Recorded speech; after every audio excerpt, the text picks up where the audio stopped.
In his extremely powerful book, The Return of the Prodigal Son, author Henri Nouwen honestly identifies as the older brother.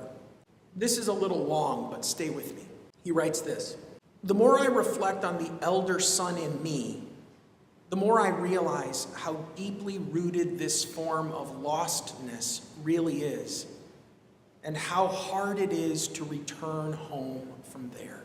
Returning home from a lustful escapade seems so much easier than returning home from a cold anger that has rooted itself in the deepest corners of my being.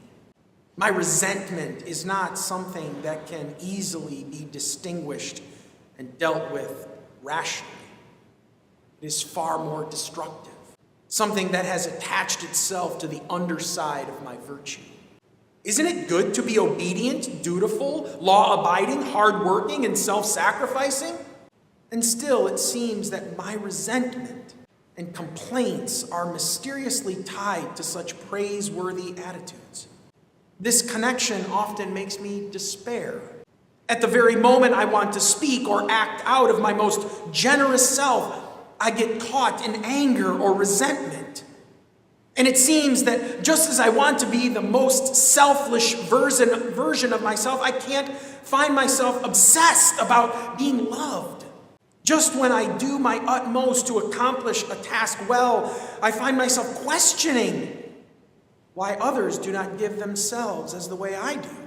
Just when I think I am capable of overcoming my temptations, I feel envy towards those who gave in to theirs.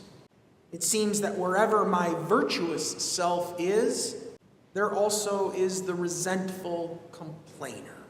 What an honest reflection from one of the larger church's spiritual fathers.